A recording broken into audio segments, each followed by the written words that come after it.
Ladies, gentlemen, Bat family out there, welcome back to a brand new video, and the first video in a discussion series that is amidst the somewhat fallout of that unfortunate news about the Batman Part 2 delay. It's also another thing, how does this happen every time? It's been 7 weeks, I think today or tomorrow by the time you're seeing this, since we've done another episode in the discussion series, so we're overdue. I've taken quite a few of your comments, I've screenshotted them in reaction to this news, some questions coming out of that. I also posted a while back now the top wants that fans want to see in the Batman Part 2. Like the biggest things, well, I've gone and screenshotted a few of your top ones, so I want to give my reaction to a few of those. And also since then, we've of course had the first official teaser trailer for the Penguin, in where I've got a few of your thoughts about that. So this is going to be a big splash into the Batverse, covering all kinds of different things in today's video. It's probably just gonna let you know, it's probably gonna be a long one. If you're brand new here, they're always long. I mean, think about how long I've been talking in this intro.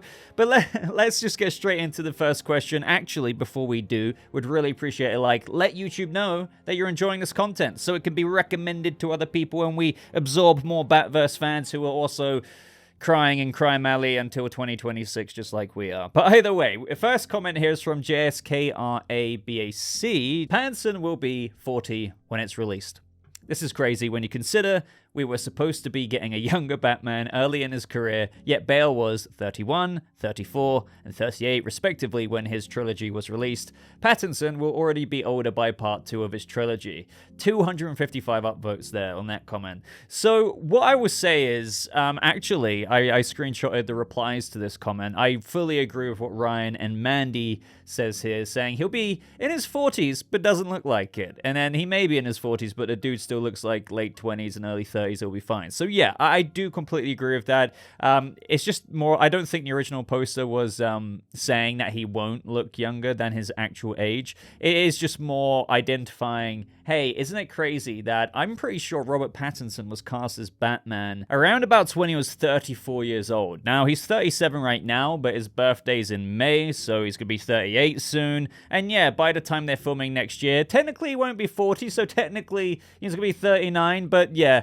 The thing is, regardless, it is nuts how long this is all taking to get together. We're going to be diving into that a little bit more in just a couple more comments time.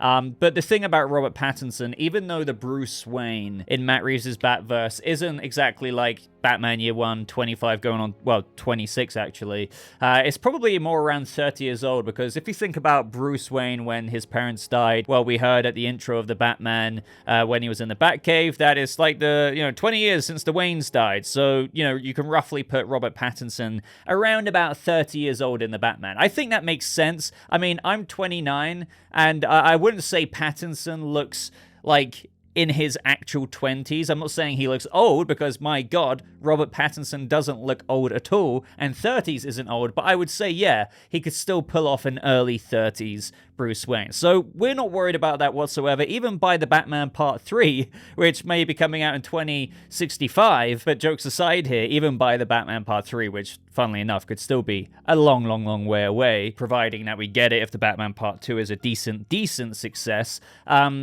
he will still be able to pull off, the Bruce Wayne age that he should be in the movies. Now, I see comments like this from Nugget Monk here saying, considering Pattinson's age, I don't know if this isn't kind of a death sentence for the trilogy. This was supposed to be a trilogy about a young Batman. Like, I really am not concerned about this whatsoever. I've also seen quite a few people say that Matt Reeves now might rewrite the script to take into account the time that has happened between the first movie and what was going to be part 2. So obviously the Batman came out in 2022.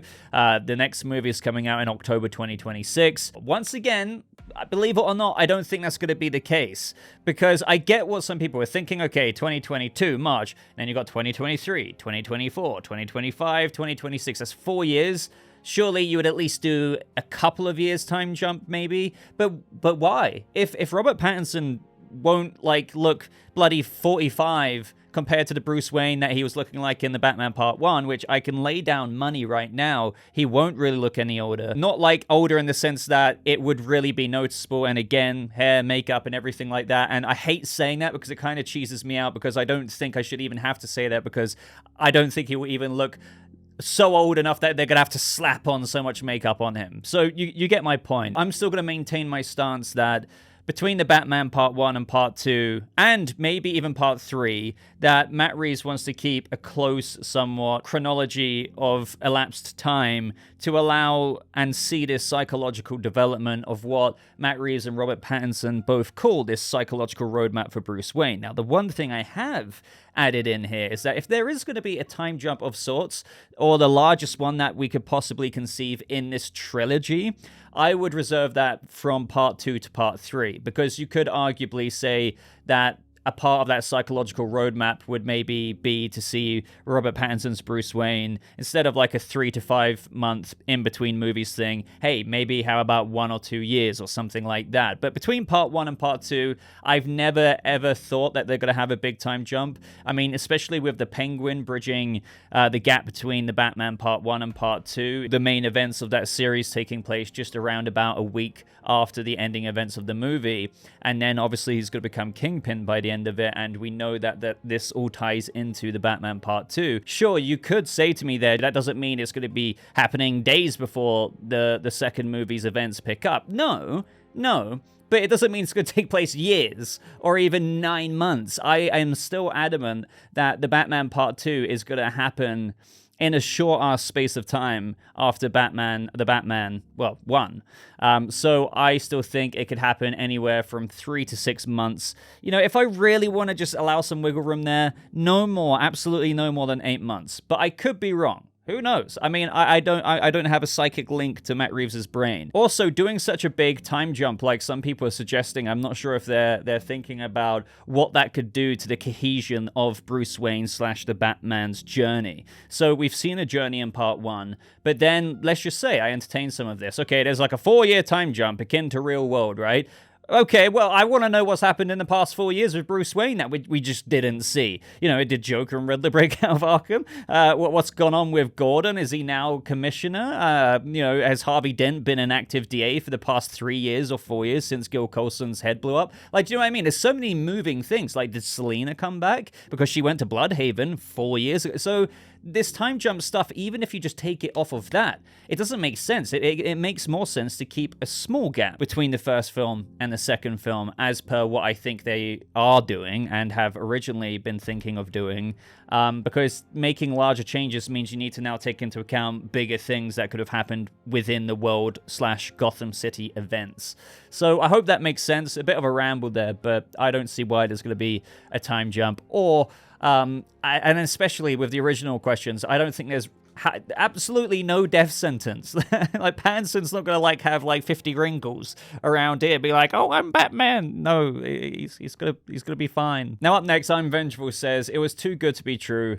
We can never have a Batman and Superman movie in the same year, which is kind of crazy to think that, yeah, we were gonna get Superman coming out in July and then the Batman in October of 2025, but now no longer a thing. I know there's conspiracies about how, oh my god, like, this was secretly moved because James Gunn didn't want any competition with Superman. Well, I was about to say Superman Legacy, goddammit. But you know what I mean. But again, the more I would go into explaining that, the more I feel like it falls apart. Like, why, by the time the Batman comes out, the Superman would have been out the box office. It's just, so why would you feel like you have to move it back a whole last year? It just, then I can go into this and that and this and that. So I'm not saying I'm Vengeful said this, by the way, but it's just bringing up, like, freaking flashbacks of all of these conspiracies from people. And I don't know if I can't remember if I've screenshotted some things like that. So maybe we are going to get into it. I don't know. So Ethan here, though, Ethan Broheimer 286 says, at least Penguin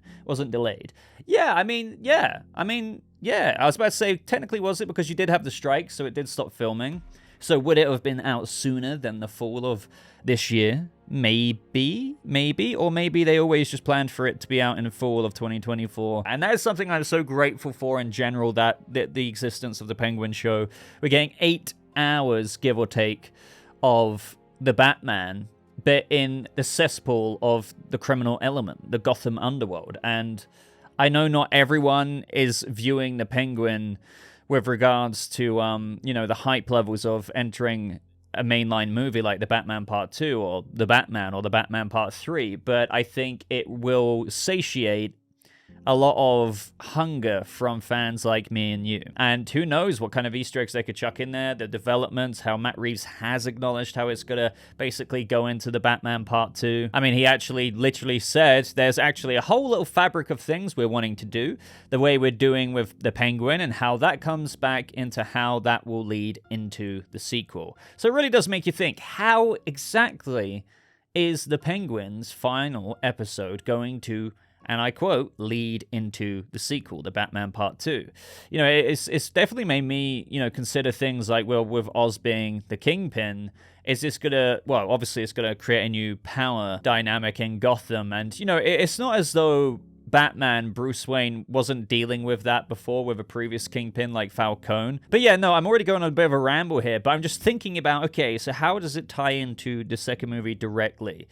And I keep thinking Oz Cobblepot there, and Colin Farrell is a big star, obviously. Now, I'm not saying, and I have considered this almost at times, I'm not saying the Penguin is going to be the main villain of the second movie, but with how this is a series in of its own right, the Penguin, and you're ranking up the Penguin from, right-hand man or ex-right-hand man to the Kingpin of Gotham City's crime and criminal element, surely that character's going to have serious repercussions in the sequel. And I don't know if what he's going to be doing is so disturbing with whatever operation he kind of greenlights to the Batman that he's going to have to get a hold of it, and that could have a big connection to the plot of the second movie. But I don't know, because then if he's not the main villain, you then think of, okay, well, who is the new Rogues Gallery villain coming in? And with you literally ranking up Oz to Kingpin like you did in the Penguin series, he's obviously going to play some kind of large role, larger than the first movie's role that he had. And how does that connect to the mainline second movie's villain? Like, there's so much unknown here that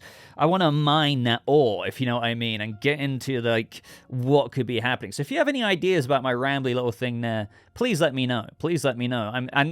This all comes back, like, the reason why I was rambling about all of that is because we're going to get all of these kind of connections, answers, insight with the Penguin series, and that will satiate our hunger, as I said, and really fuel speculation on this discussion series, I think, for easily the next year, let alone when they're going to be filming during that year as well, which will only give us more updates. It's just, we've kind of got to cry for a little bit longer. Now, Irish Reviewer says here, my hope is that they get it started by the end of the year, so maybe a summer 2026 rather than October. I don't think so. I think they would have set the October release date based on the, after the writer's strike. Think about it. It took a while after the strikes were over in October. Only up until recently for them to announce the delay for Part 2. Because everyone at this point, including me, was kind of screaming like, why is there just like absolutely nothing if the tentative filming date was March? Look how far along Superman Legacy is. Script done, casting done, for the most part. Nothing on the Batman 2. Now, I think they were taking a long time because they were figuring out, well, they weren't going fully into pre-production or anything like that. I mean, for crying out loud, we didn't even have a script. What they were trying to figure out is probably the logistics behind the scenes for making the film happen with the stars' schedules, the schedules of other things for filming, this, that, and the other.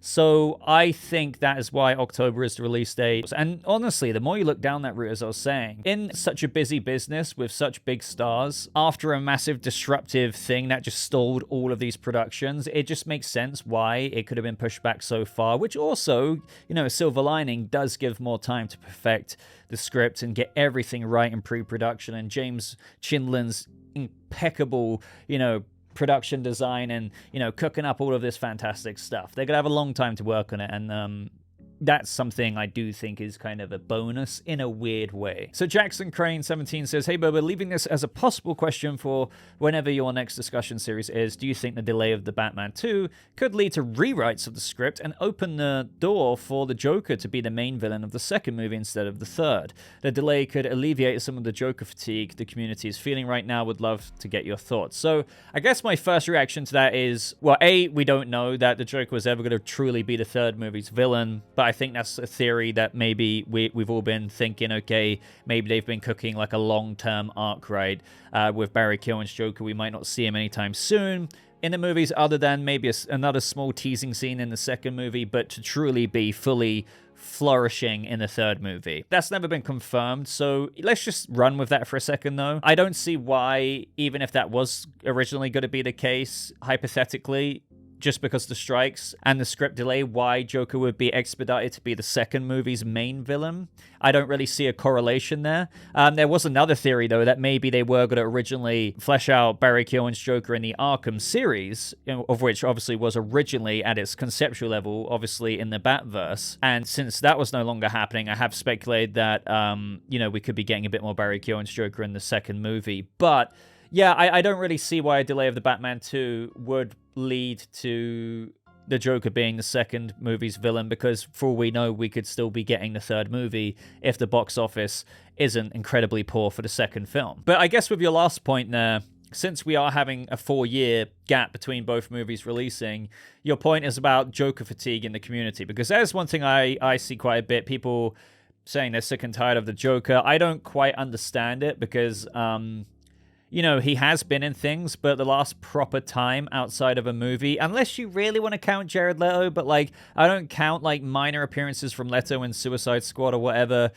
I guess you have Joker, the movie, but even then, you have a lot of people saying that's not even the Joker, right? I mean, I disagree. I think it's a very relevant mental health take on the character. So if to a lot of those same complainers that isn't the Joker, then truly the last theatrical Joker you saw, excluding Fox's Gotham, was The Dark Knight. So I'm ready to see another Joker in the Batman movies. I don't think he has to be a main villain, but yeah, I guess your point is that since there's such a big gap, maybe those people who were like, oh, I don't want to see Joker might warm up to the idea of Joker being in part 2.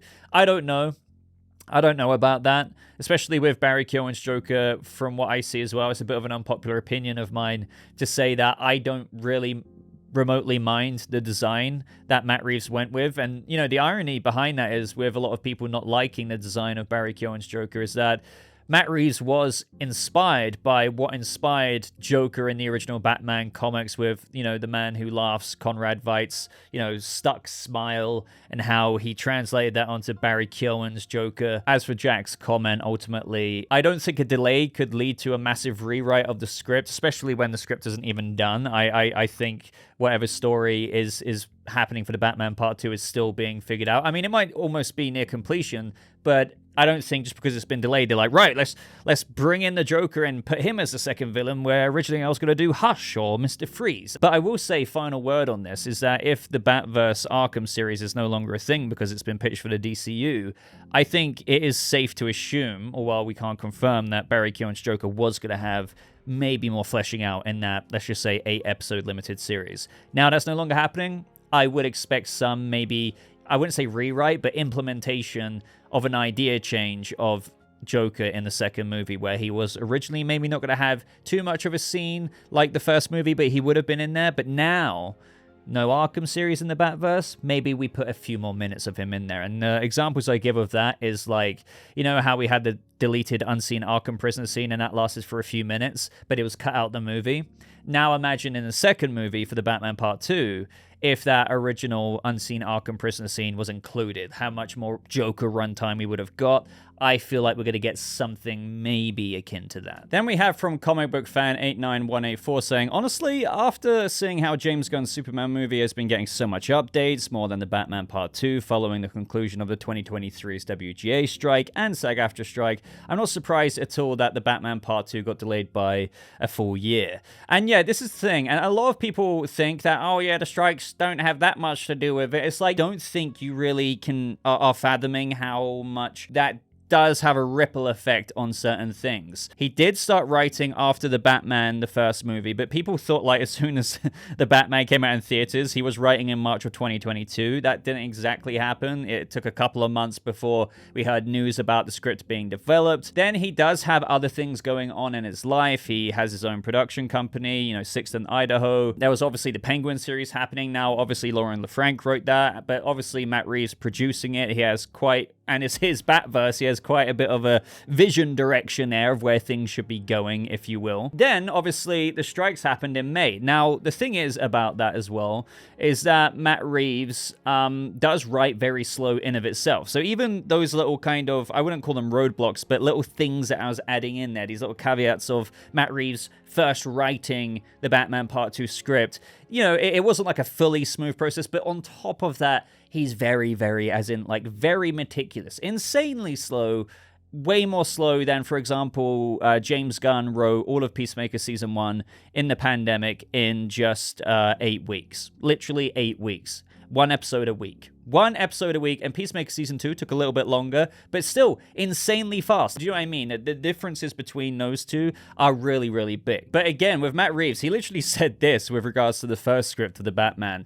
This story came to me very quickly. Not in terms of speed, though, because I am very slow. He laughs. And it took me an incredibly, emphasis there, incredibly long time to write the script. But in terms of story, the story's thrust, it started to come together quickly after Ape. So he's on about, obviously, the concept where he wants things to go. He has all of these ideas probably firing in his brain, just like how we think about all of these things, right? But, to put pen to paper, to, deliver something way more competent than that of a lot of superhero movies writing these days in Hollywood, it takes Reeves a long time. So there's that. So that is something I need to lay down, hammer that nail in there before the strikes even happened. He wouldn't have got way too far into the script than what some people were bloody thinking, because I see it all the time. Matt Reeves was writing since 2022. How even with the strikes? Blah blah blah blah. I think what I just said there should make some or clear up some things, right? Then the strikes happened in May. Some people say 2-month strikes. Well, do you realize that it was all of May, all of June, all of July, all of August, and then basically all of September, because it ended September 27th. So basically 5 months. 5 months of halted progress on a guy who takes a Stone Age to write a script. With all due respect to the Stone Age part. Let's just put down on paper that progress was halted for 5 months. I think that's something most people can agree upon, whether you want to believe that he was secretly, typing away during the strike. I have to include that in there because I get 50 comments otherwise saying, Boba, do you really believe that the writers weren't writing during the writer's strike? You clearly don't know any writers then. So this is when, in October, progress resumes on the already slow-paced script, if that makes sense. Now, this is where you need to think about the repercussions of the strikes. Now, Jeff Snyder, for example, said that, and this is something we knew from major trades, everyone was cramming. Think about stopping an industry, right? For as long as 5 months, I guess actually maybe 3 months as of when the actor strike started up, because obviously you had some productions still trying to shoot with the writer's strike because you had some scripts that were already complete. They just couldn't add any additional material in there. But as of July, everything shut down because you couldn't have your actors filming. After that, ladies and gentlemen, imagine starting up the industry all at once. You have dozens, if not hundreds, if not God knows how many productions trying to cram for studio space, sound stages.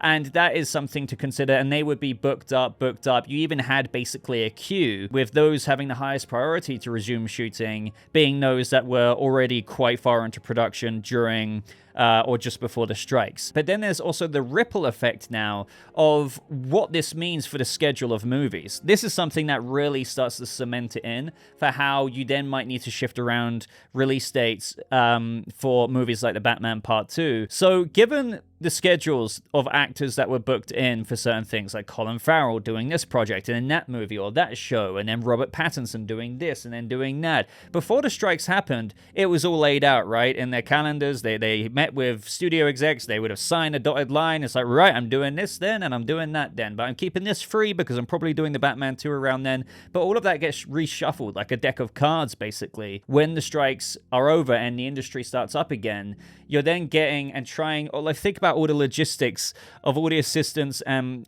whatnot, trying to figure out when their shooting date is going to be. Oh, wait, but can we have that shooting date? Because now I've heard that Sony have booked to this soundstage, so maybe we're now going to have to shift that over there to March or April. But no, wait, can we do that? Because my main star isn't available in April now because of the strikes. He had to reshuffle this project around and do that. Did you see what I mean?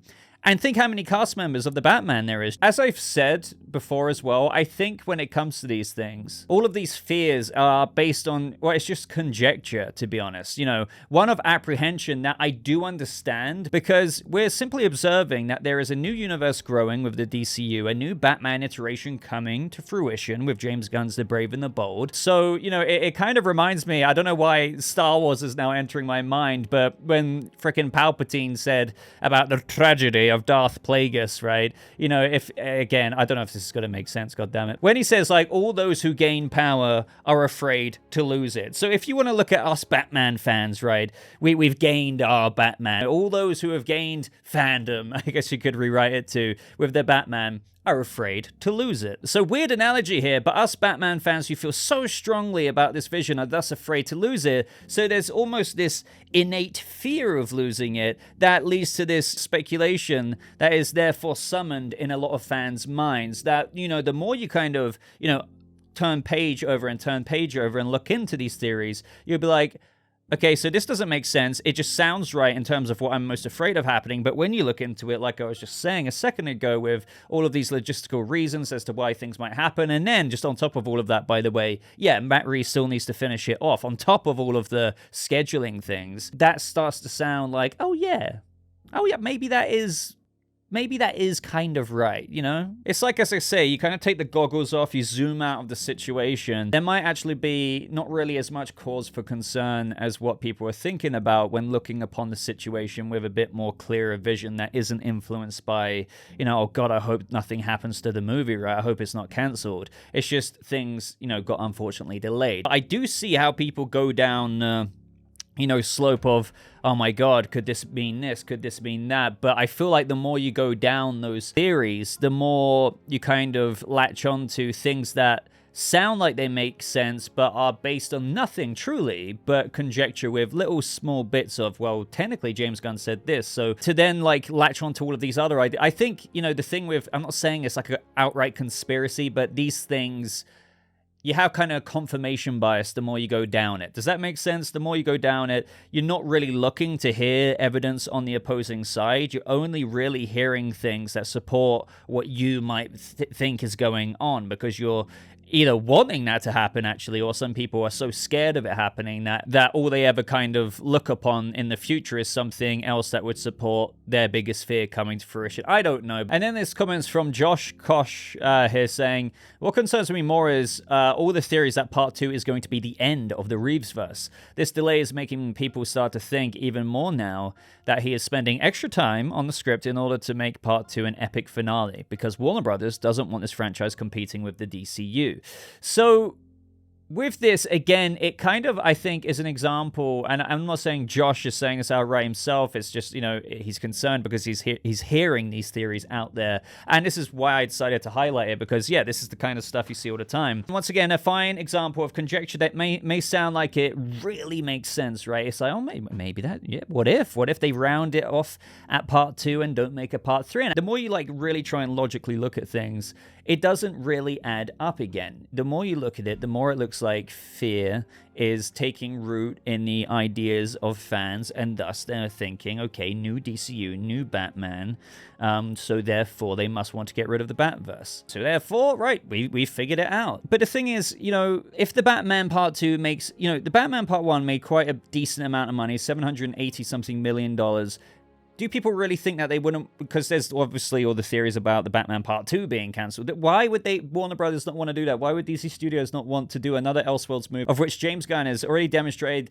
in his Gods and Monsters video and numerous other times that Elseworlds is over here, DCU is over here, but it's all under the umbrella of DC Studios. We're going to greenlight more Elseworlds movies, but they will have an extremely high bar. They have to be exceptional to be made. And obviously Matt Reeves' Batverse and stuff like that counts as, you know, what he, you know, deems as like a high quality product.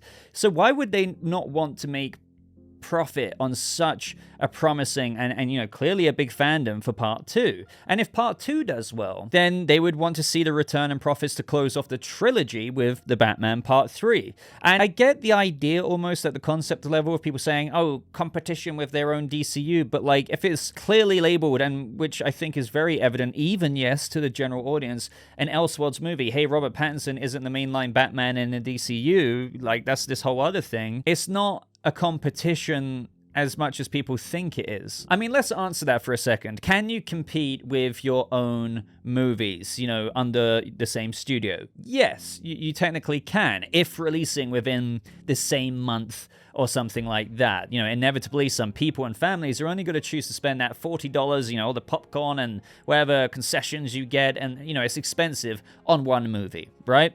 Under the same banner of Warner Brothers or whatever. But if there's, a somewhat spread, spread out between months and whatnot, then no, I don't think there is any internal let's sabotage our own movie here, our own Elseworlds universe, because we feel like it might distract away from the mainline DCU version of Batman. For example, provided the DCU is initially successful with Superman, I mean, think about it. I don't think you will have people saying like, no, because I saw the Batman Part 2, I'm not now going to see the brave and the bold Batman movie in the DCU.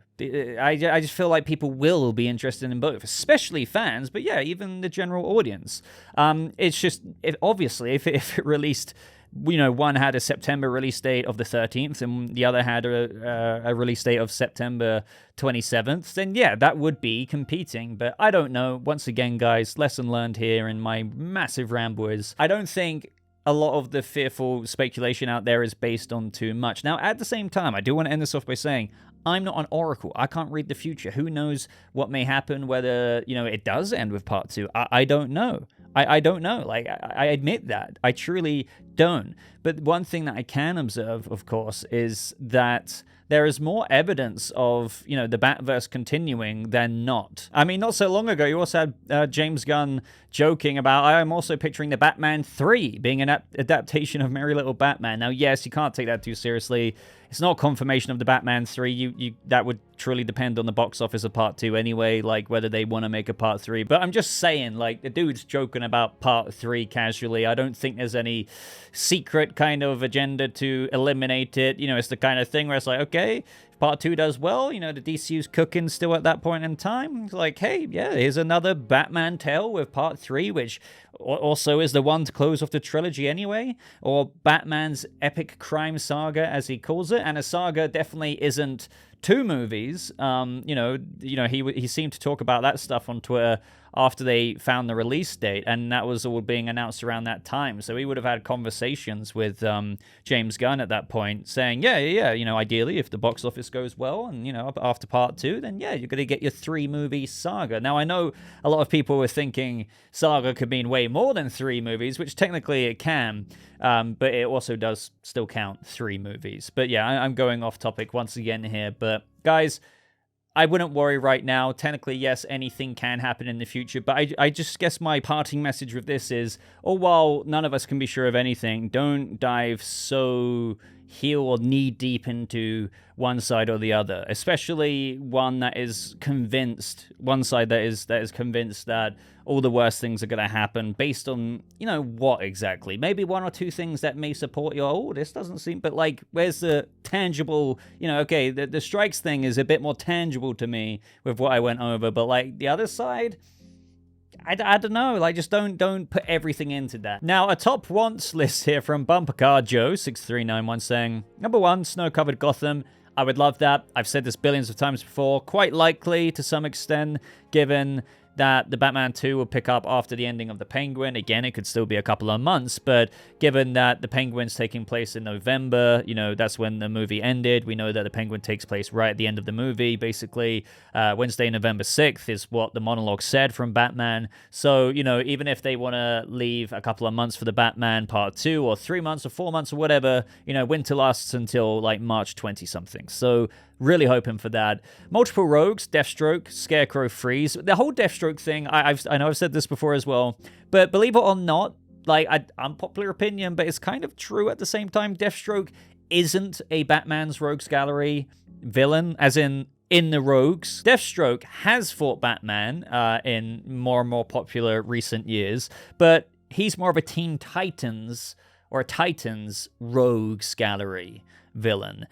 It's this massive misconception these days that I see with regards to Deathstroke being a Rogues Gallery villain. And I guess people were thinking, with the Batfleck movie, how Deathstroke was going to, dismantle Batman's life piece by piece. They were thinking that. And I'm not saying Batman can't face Deathstroke. I'm just saying he isn't, I'm just being a bit nitpicky here. He technically isn't a Rogues Gallery villain. And I always see Deathstroke as like the main villain poised for like the Batman 2 or Part 3 or whatever it is, where I'm not saying that wouldn't be cool for a movie like the Batfleck movie. I would love to see that, and it was cool seeing like the cutscene that you're seeing on screen right now. That's awesome, right?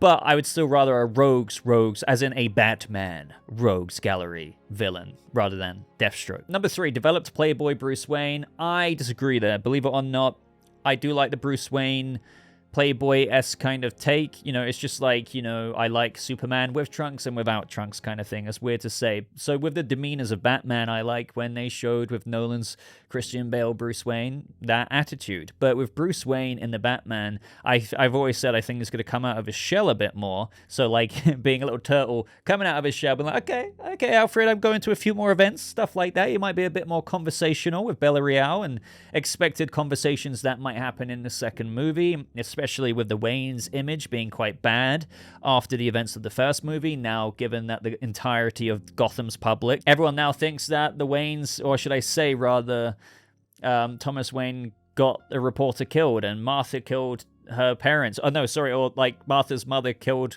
her husband and then her... You get what I'm saying. It's just so messy. So Bruce will probably want to try and do a bit of PR with that. But Playboy, I know people really... And I can see Pattinson play a Playboy jerk type Bruce Wayne in a way, while being charismatic and at the same time. But I've always said, nah, I get how some people would say, even though it feels unnatural, that's the point. You know, he's got to try and distinguish the differences between Bruce Wayne, take the sights off his back to being Batman. But I don't think that's necessary. I think you can be Bruce Wayne in what I always say is the Batman telltale sense. That Bruce Wayne is what I can see the Robert Pattinson Bruce Wayne going more into. Now, I still don't see him being as outspoken as the Telltale Batman. I know people would disagree with me there, but I do not really think of Playboy when it comes to Robert Pattinson. But I do, like, don't get me wrong here, I do expect heavy developments of his Bruce Wayne persona, and leaning into that theme of identity, bringing out Bruce a bit more. Number 4, introduce Harvey Dent. Abso-mother-freaking-lutely. Funnily enough, you know, we spoke about the whole Boyd Holbrook rumor recently. Obviously, it is just a rumor. I wouldn't even call it like a typical leak that I cover here on the channel where, you know, sometimes I might have gone over DCU leaks that have on that subreddit turned out to be true. This is just coming from IMDb listings, which, as many of you know, can just be edited.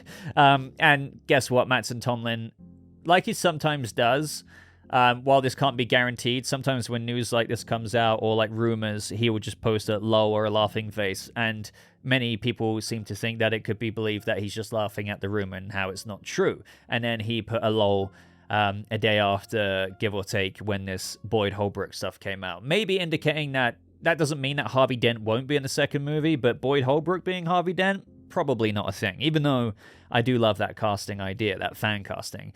Better use flying with the cape. I do agree in the sense that to show that development, he should be more proficient in the wingsuit gliding. Now, believe it or not, I'm not totally against still having the wingsuit idea, because Matt Reeves gave that concept, or should I say brought it to fruition, because it's actually a real way without doing the whole Lucius Fox, like, you know, springing to life the thing that Christian Bale's Batman had.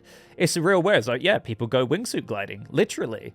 That's a way that the Batman could do it in Gotham, right? Now, I know people think that he looks like a funny little squirrel kind of thing, and like, I get what people are saying, so they do want a bit of an implement or an upgrade there in technology. But I, believe it or not, maybe a bit of an unpopular opinion, I wouldn't mind if he just kind of got better at doing the wingsuit thing. I really loved how practical that was. Trust me here, not saying I'm not against more of an actual cape gliding thing like seen in some of the concept art, and that would be really cool. But I don't know what they would do from going from a wingsuit if Matt Reeves really wants to keep it practical there. Like, because wingsuits, you can literally jump off and do that, even though it's quite sketchy to do it at such a low height. A natural way of showing that development there would be to see how he doesn't crash into the bridge or, like, you know, release the parachute too late and stuff. But I'm just trying to think that how would Bruce Wayne, if you're not going to bring in a Lucius Fox, how would he upgrade that? You know, and the cape itself, as we know, it like wrapped around him. Like, this is why I love the design and the thought process that went into making that wingsuit. It's so cool that Batman's like, yeah, in a grounded way of making Pattinson's Batman fly, it's a wingsuit. And when he pulls the thing, the tab, it like goes around him. It makes sense why he wears his cape now. Now, yes, you could still say, well, the cape could still, like, I don't know, get hardened and like go out. But it's like, how do you practically make that happen with an upgraded suit in a way of Matt Reeves' thinking? Because the wingsuit makes sense with how it folds around him, but how do you kind of make it look aesthetically cooler with an actual kind of, like, I don't know, Christian Bale kind of cape? Unless you want to actually go with similar technology to what Lucius Fox gave Christian Bale's Batman, right? So maybe it will be like that. And you say number 7 there, Lucius Fox, but personally with me, and you say number 6, new improved Batcave and vamped up Wayne Industries, wouldn't mind a vamped up Wayne Industries. I love the Batcave, wouldn't want it to change. There's no reason for it to change. It wasn't flooded. Not saying that you said that, but people think that's why it might change. I think the location is sick. I guess you could say that it's an improved existing location. I wouldn't mind that. Maybe more corners. I've been insistent for a long time now that we should be seeing more of those corners of the Batcave. But as for Lucius Fox, I wouldn't be against him coming in entirely. If that's what happened, I'd be like, okay, cool. But I would still love to see Batman do his own stuff, because this Bruce Wayne is very self-made, very makeshift along the way with his improvements. Everything is down to him. Everything. That's what I find really cool. Now, it would be cool if he had somebody to confer with there and who's in his Wayne R&D department, because I still think that, obviously, our Bruce Wayne, Pattinson's Bruce Wayne, uses the company's research and development to get non-commercially, off the market available nanofibers to put in his suit and stuff. But he does it himself. He implements it himself. He sketches it all himself. He does all of that himself in his Gotham Project journal. Now, for Lucius helping him there, I guess, but I feel like that might not happen. I don't know why, because I think Reeves likes the self-made Batman, like truly self-reliant Batman, but I wouldn't rule it out for like a part 3 thing, like a monumental leap by the time part 3 comes around. But I don't know. We'd love to know your guys' thoughts there. Now, Olivia B4079 says, maybe a controversial opinion, but something I don't want to see are villains that were featured in the Nolan trilogy appearing in the Reevesverse as the big bads. I know those films came out well over a decade ago, but they hold so much significance in the Batman space that to me, they're still pretty fresh. And I think that's kind of a good way of labeling it to all those people, including me, who's probably said, yeah, but those films were a while ago. It's still a nice way of putting it in how you say, like, but since they were so significant in the way that Nolan brought about his Batman movies and the impact it had on, I guess, live-action Batman, that still feels fresh to a lot of people. Now, you go on to say, personally, I really want to see rogues that have never been put to the big screen before, or the ones that have had less than stellar debuts. Cough, cough, Arnie, Freeze. I'm glad you said that, because technically, you have had Mr. Freeze before. But yes, just because we've had Freeze before, I still think, as what you said here, he should count as a candidate because, yeah, Arnie's Freeze. There's the entertainment there, but is it a good adaptation of Freeze? I mean, I think Matt Reeves could do something interesting with that. Now, the reality of Mr. Freeze being the sequel villain is, I want to say, less than likely in a way, because we've even had Matt Reeves talk about it, saying, oh, the idea of Freeze would be cool. I would like to, he admits that it's fantastical, and he says, while I don't think my universe leans into the fantastical as much, he did say, what I would like to do is find a way to unwind the fantastical aspects of Mr. Freeze and see how I can make that work here. And he's insistent. He says, I think there's a way that we can make that work. And I would love to see that happen. But then you do have the chance of that alienating a lot of people, saying, well, if you were to unwind the fantastical aspects of any of the Rogues Gallery characters like Mr. Freeze, then are they really even Mr. Freeze anymore? Are they really even Poison Ivy anymore? Now, the comparison people make between Ivy there and Mr. Freeze is quite largely different, I think. I think Freeze is a lot easier to unwind than Ivy, even though I've done a Rogues Gallery adaptation series episode on both of them. Check them out. You might not agree with them, and again, you might have the opinion, well, if you do what you said in this video, are they really even Poison Ivy? But again, I'm still insistent, and this gets brought up a lot, that you can do non-metahuman-esque versions of these characters and still have them be a version of that Rogues Gallery character. It just might not be up your street. I do like the idea of implementing walking the line of fantastical, though. So, for example, with Freeze, there might be some unrealistic aspects to the Freeze research he was doing. Maybe, it's based on cryogenic research that we're doing today in our real world, but we're not quite there yet. But in the Batverse, maybe Mr. Freeze's cryogenic research was a bit further along.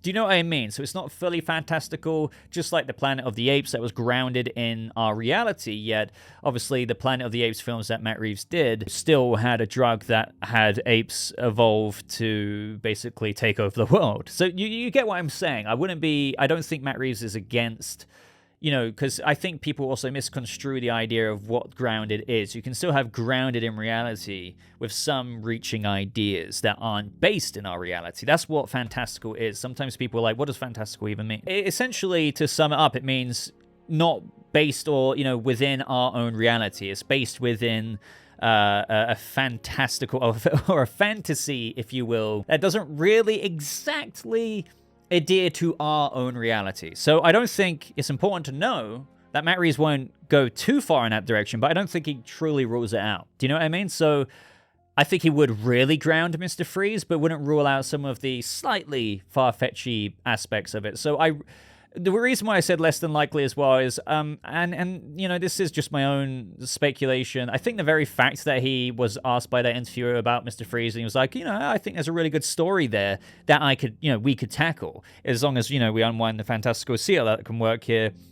I don't think that automatically will mean, because he's spoken about it, that, okay, now Mr. Freeze is the second villain. I think that's where that truly came from. I think, yeah, sure, there's fans who really want Mr. Freeze, but as soon as he said that quote, everyone just kind of automatically kind of put Mr. Freeze as like a top, 5% contender to be the next Rogues Gallery villain, when in reality, just because he was asked, he was asked about it from an interviewer, so dude replied to it about it, and then also tackled the idea of, okay, what about fantastical villains, and then gave his take on how in his universe he wouldn't rule out fantastical villains being told, despite his universe, his Batverse, his Robert Pattinson Batman not leaning so much into that fantastical side of things. And I think that would be really cool. It might not please everyone. I think a lot of people, once seeing it, would come round to it. It's kind of like the Riddler thing, right? When people first saw the design, they were like, what the hell is this? That's not the Riddler. He has a cane and a top hat. So as soon as they would see something like Mr. Freeze, they'd be like, that's not Mr. Freeze. He has this, But once they see Matt Reeves tackle it, they'd be more down for it.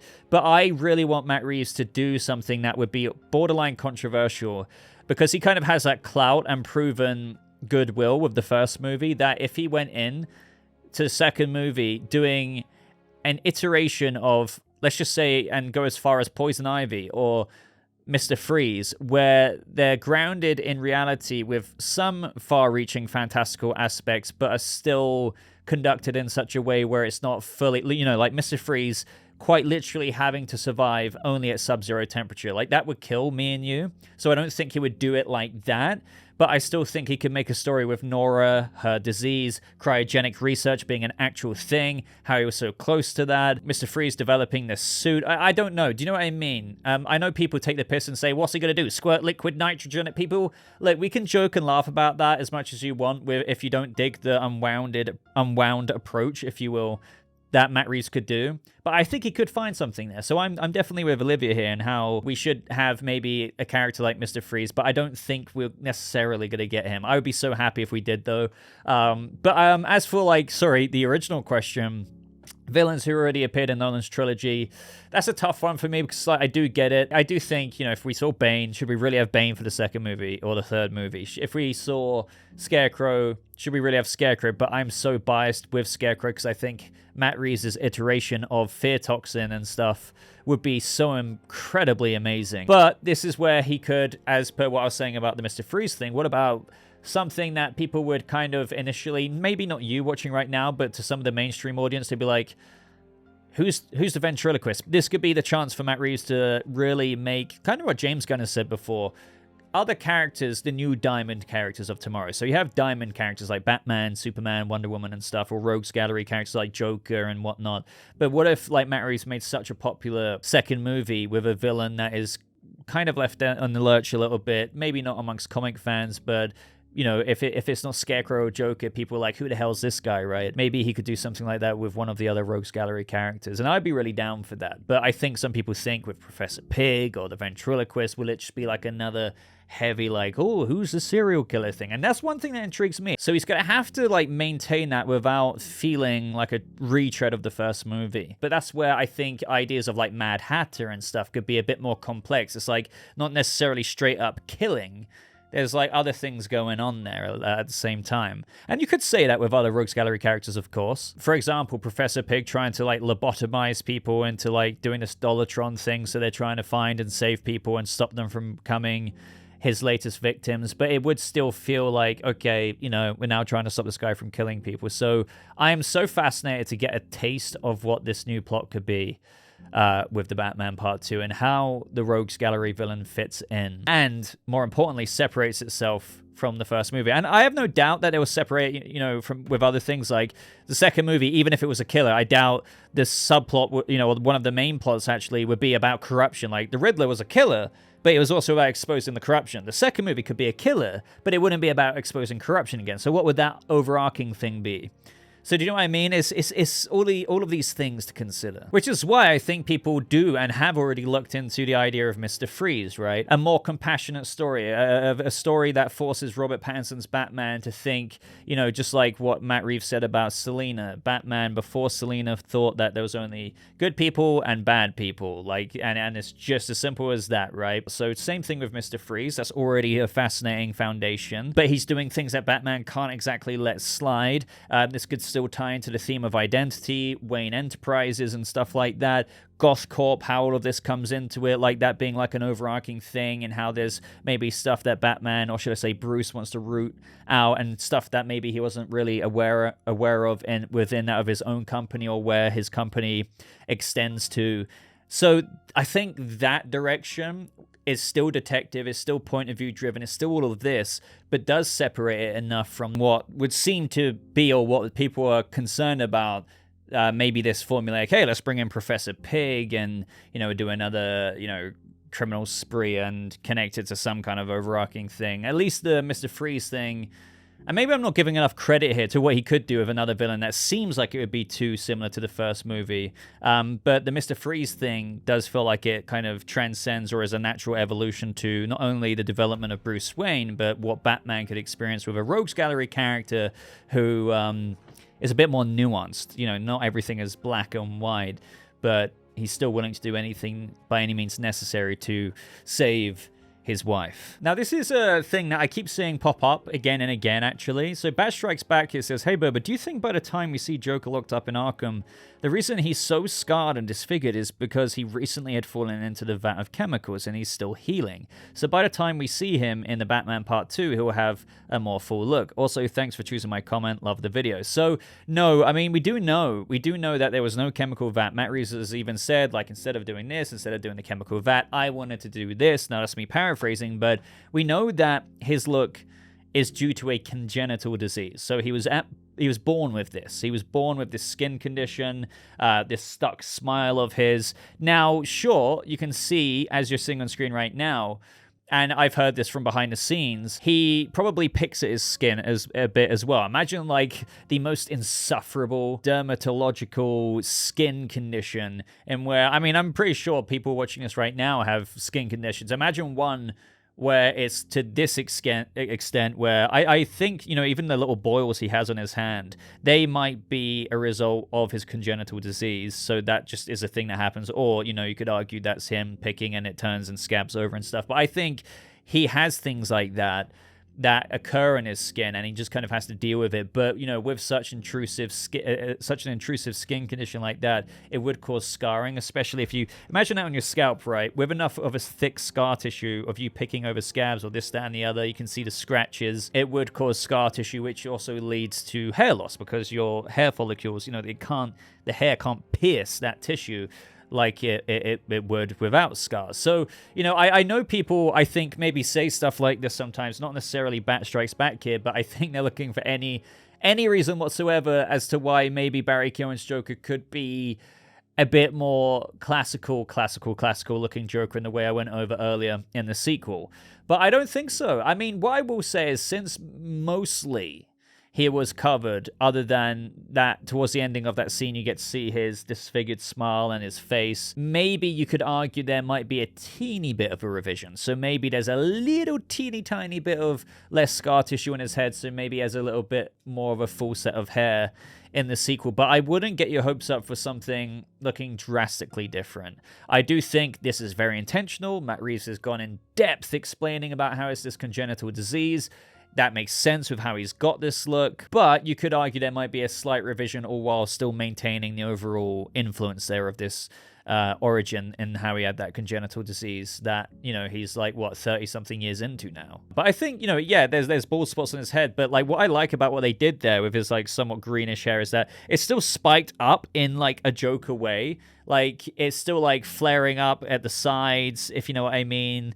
I just think, yeah, ultimately people were still like, oh man, I still wanted this kind of look, though. This is a bit, you know. But please don't get your hopes up for, like, oh, he's going to go from this look to, like, Killing Joke look. Because I just don't think that's going to happen. User DU7QC4CI5C says, I want a montage of him making his new suit and testing new technology. I would love that. I don't think, funnily enough, maybe I have thought about this before, but I was like, then when I read this, I was like, damn, like I had the scene in my head of Robert Pattinson's Batman in the second movie. Because I think, you know, in like the Arkham games, you start off with the same suit, but then you go over somewhere and you get the second suit.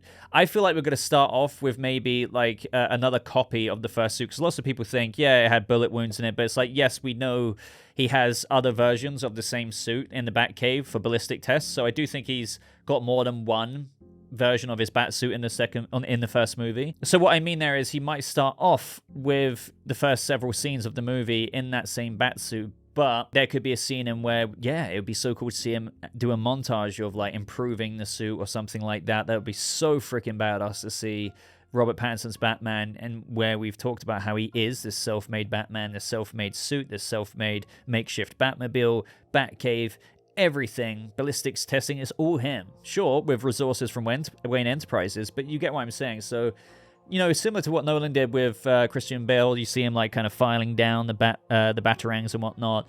A fully fleshed montage like that would be, oh man, that definitely something I want to see for the sequel. That'd be so cool. But ladies and gentlemen, after a very, very long Batman discussion series, I think I am going to end this one here. So as always, leave me your thoughts on anything and everything we discussed in this video. I love reading the comments of these discussion series. You always give me great new ideas, and we just got to keep this train going for a few more years yet. But technically, you know, as I said, we've got some things in the meantime with the Penguin and whatnot, and we will be getting news this year with the Batman Part 2, with casting hopefully towards the fall and whatnot. Maybe some rumors, maybe some leaks here and there as things progress with the script being complete. But if you've enjoyed this video, would really, really appreciate you letting YouTube know just by leaving a like. Consider subscribing if you haven't done so already. You might think you're subscribed, but you might not be. Check the red subscribe button, and maybe today is the day you actually do click on that subscribe button. But until next time, guys, just really appreciate you watching. Gonna love you and leave you. I hope you have a lovely rest of your day, and I'll see you freaking Bat family in the next video. Goodbye.